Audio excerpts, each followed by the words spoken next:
नमस्कार, मी Suvarna Joshi. Speed news मध्ये आपल्या सगळ्यांचं स्वागत. सुरुवात करूया वेगवान घडामोडींना. शेतकरी आंदोलनावर इंटरनॅशनल पॉपस्टार रिहानानं ट्विट केल्यानंतर देशभरात चर्चा सुरू झाली. यानंतर अनेक खेळाडू तसंच बॉलिवूड सेलिब्रिटींनी ट्विट करत आपला देश विभागण्याचा प्रयत्न होत असून तसं होऊ देऊ नका असं आवाहन केलं. पंतप्रधान नरेंद्र मोदी यांच्या सरकारनं ट्विट करण्यासाठी सेलिब्रिटींवर दबाव टाकल्याचा आरोप राज्यातील नेत्यांनी केलाय. त्यामुळे ठाकरे सरकारकडून ट्विटची चौकशी केली जाणार आहे. गृहमंत्री देशमुखांनी सेलिब्रिटींच्या ट्विटच्या चौकशीबाबत स्पष्टीकरण दिलंय. भारतरत्नानं सन्मानित केलेल्या व्यक्ती आमच्या सगळ्यांसाठी सन्माननीयच आहेत. ट्विट करण्यासाठी त्यांच्यावर दबाव टाकला का याची चौकशी करण्याची मागणी काँग्रेसकडून करण्यात आली आहे. त्यामुळे चौकशी करण्यात येत असल्याचं अनिल देशमुख यांनी स्पष्ट केलं. रिहानाच्या ट्विटला उत्तर देण्यासाठी सेलिब्रिटींनी ट्विट केलं होतं, मात्र त्यांना ट्विट करण्यासाठी कुणाचा दबाव होता याची चौकशी करण्याची मागणी सचिन सावंत यांनी केली होती. मात्र टीकेची झोड उठल्यावर सचिन सावंत यांनी सावध भूमिका घेतली. सेलिब्रिटींची नाही तर दबाव टाकणाऱ्या भाजपच्या चौकशीची मागणी केल्याची सारवासारव सचिन सावंतांनी केली. भारतरत्नांची चौकशी करण्याची भाषा वापरताना शरम वाटली पाहिजे.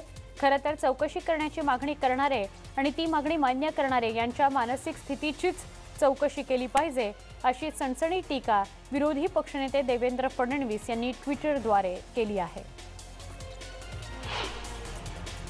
सेलिब्रिटींच्या ट्विटमधील साधर्म्याची महाराष्ट्र सरकार चौकशी करणार असल्याच्या निर्णयावर भाजपचे आमदार अतुल भातखळकर यांनी टीका केली. मत्सर आणि द्वेषापोटी अनिल देशमुख सेलिब्रिटींची चौकशी करणार असून देशमुख यांच्या डोक्याला कोरोना झालाय का असा प्रश्न भातखळकर यांनी उपस्थित केला. आझाद काश्मीर मागणाऱ्या मेहक प्रभूला सोडून देणार, शर्जीलला पळून जायला मदत करणार आणि भारतरत्नांना मात्र आरोपीच्या पिंजऱ्यात उभं करणार का असा सवाल भाजपचे आशिष शेलार यांनी उपस्थित केला. ज्या सेलिब्रिटींना कृषी विषयक समजत नाही त्या सेलिब्रिटींनी ट्विट केलं, कुणाच्या तरी दबावाखाली ट्विट केलं का असा प्रश्न उपस्थित करत नवाब मलिक यांनी अशा सेलिब्रिटींनी ट्विट करायला नको होतं असं म्हटलं आहे. दरम्यान भावना व्यक्त करताना काळजी घ्या, देशातल्या इतर घटनांबाबत ते कधी बोलले नाहीत असं मुंबई काँग्रेस अध्यक्ष भाई जगताप यांनी म्हटलंय.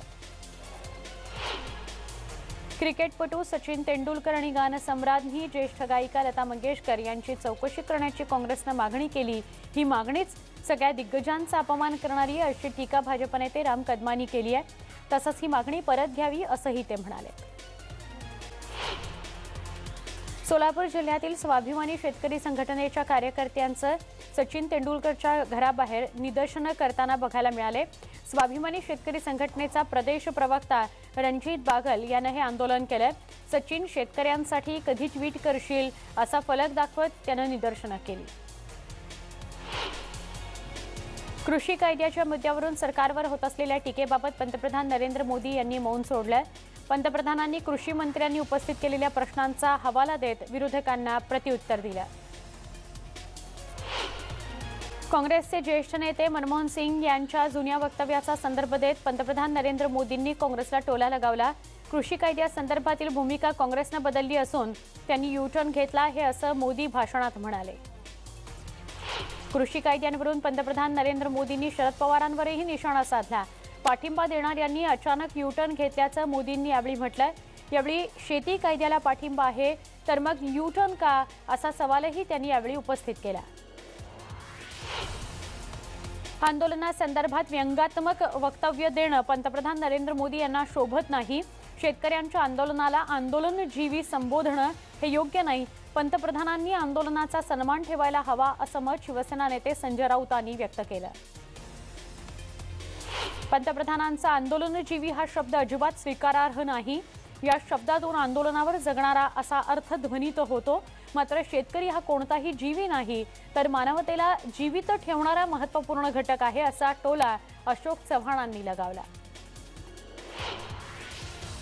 शेतकऱ्यांसोबत चर्चा करण्याची भूमिका पंतप्रधान नरेंद्र मोदींनी घेतली. या भूमिकेचं किसान सभेकडून स्वागत करण्यात आलं.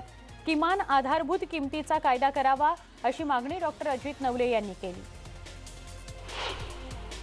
सरकार चर्चेला तयार असून आंदोलकांना प्रश्न संपवायचा नाही आणि काहींना कृषी विधेयकाची भीती वाटू लागली अशी टीका रयत क्रांती संघटनेचे अध्यक्ष सदाभाऊ खोत यांनी सातारा इथं केली आहे। कृषी कायदे बाजूला ठेवून शरद पवारांचं आत्मचरित्र कृषी नीती म्हणून देशात लागू करा असा सल्ला खोत यांनी दिला आहे।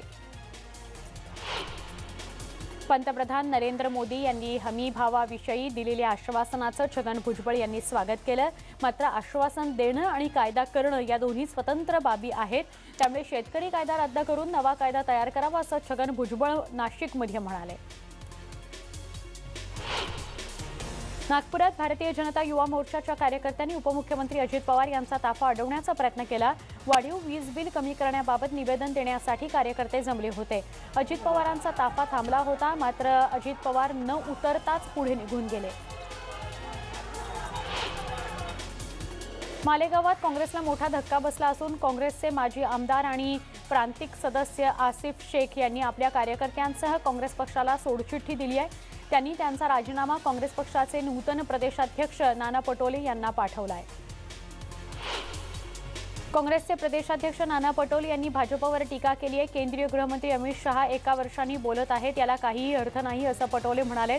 तर देवेंद्र फडणवीस हे मित्र असून काहीही ऑपरेशन लोटस होणार नाही असा टोला पटोले यांनी लगावला। सोशल मीडियावर सतत वादग्रस्त वक्तव्य करणाऱ्या अभिनेत्री कंगना रनौत विरोधात बेळगाव पोलिसात तक्रार दाखल करण्यात आली आहे। बेळगावातील ॲडव्होकेट हर्षवर्धन पाटील यांनी हा गुन्हा दाखल केला आहे। समाजात तेढ निर्माण करणाऱ्या कंगनावर कायदेशीर कारवाई करण्याची मागणी करण्यात आली आहे। सिल्लोडमध्ये सरपंच उपसरपंच पदाच्या निवडणुकीत शिवसेनेचे वर्चस्व असलेल्या 83 पैकी 57 ग्रामपंचायतींवर भगवा फडकलाय। सरपंच उपसरपंच पदाच्या निवडणुकीमध्ये शिवसेनेनं जोरदार मुसंडी मारत या निवडणुकीत वर्चस्व कायम ठेवलं, तर सरपंच उपसरपंचांचा अब्दुल सत्तार यांनी सत्कार केला। डोंबिवली खोणी वडवली सरपंच निवडणुकीला छावणीचं स्वरूप आलंय। या निवडणुकीच्या दरम्यान शिवसेना आणि मनसे कार्यकर्त्यांमध्ये सौम्य बाचाबाची झाली। या ठिकाणी शिवसेना आणि मनसे यांच्या सरपंच पदासाठी चुरस आहे।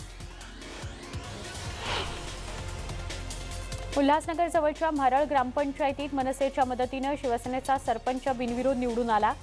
मनसे आणि राष्ट्रवादी काँग्रेस सदस्यांच्या पाठिंब्याने सरपंचपदी प्रगती कोंगेरे आणि उपसरपंचपदी अश्विनी देशमुख यांची निवड झाली। 17 सदस्य संख्या असलेल्या या ग्रामपंचायतीत शिवसेनेचे 8 सदस्य निवडून आले होते। आगामी निवडणुकीमध्ये रावसाहेब दानवे यांना घरी बसवल्याशिवाय राहणार नाही असं वक्तव्य कन्नडचे माजी आमदार हर्षवर्धन जाधव यांनी केलंय। उच्च न्यायालयाने दिलेल्या जामिनात गुन्हे राजकीय दबावाने दाखल झाल्याचंही जाधव म्हणाले। पुणे महानगरपालिकेच्या मुख्य सभेवरून महापालिकेमध्ये गदारोळ झाला। राज्य सरकारची मुख्य सभा ऑफलाईन घेण्याचे आदेश असूनही ऑनलाईन सभा घेण्यात आली, त्यामुळे राष्ट्रवादी काँग्रेसच्या नगरसेवकांनी महापौरांच्या दालनामध्येच ठिय्या आंदोलन केलं। पुणे महानगरपालिकेमध्ये नवीन गावांचा समावेश झाला आहे, मात्र मनपा आणि ग्रामपंचायत यांच्या वादात मांजरामधील कचरा गेल्या 20 दिवसांपासून उचलण्यात आलेला नाही, त्यामुळे परिसरात दुर्गंधी पसरलेली आहे। त्या विरोधात कचऱ्यात बसून आंदोलन करण्यात आलं आहे। पिंपरी चिंचवड शहरातील कचरा गोळा करणाऱ्या एका ठेकेदारानं कचऱ्याचं वजन वाढवून महापालिका आणि शासनाची लाखो रुपयांची फसवणूक केली असा प्रकार समोर आलाय। Ag enviro infra project private limited या कंपनीसह प्रकल्प प्रमुखांना 9 जणांविरोधात गुन्हा दाखल करण्यात आलेला आहे। प्रकल्प प्रमुखांसह हा गुन्हा दाखल करण्यात आलाय। 9 संबंधित ठेकेदारांना काळ्या यादीत टाकण्याची मागणी शिवसेनेनं केली आहे। शिवस्मारकापर्यंत जाण्यासाठीच्या पर्यायांबाबत शासन स्तरावर चर्चा झाली असून कुठलाही अंतिम निर्णय झालेला नाही। मुख्यमंत्र्यांशी चर्चा करून अंतिम निर्णय घेतला जाईल अशी प्रतिक्रिया सार्वजनिक बांधकाम मंत्री अशोक चव्हाण यांनी दिली। कोरोना आढाव्याकरता आलेल्या केंद्रीय पथकाची मुख्यमंत्री उद्धव ठाकरे यांनी बैठक घेतली। यावेळी केंद्रीय पथकानं विदर्भातील 4 जिल्ह्यांबाबत इशारा देणारं निरीक्षण नोंदवलं आहे। विदर्भातील ग्रामीण भागात विशेषतः अमरावती, अकोला, यवतमाळ आणि भंडारा या जिल्ह्यात पॉझिटिव्हिटी दर जास्त आढळून आल्याचं निरीक्षण पथकानं नोंदवलं आहे। स्पीड न्यूजमध्ये इथे एक छोटासा ब्रेक, लगेच भेटतो। पहा फक्त न्यूज 18 लोकमत।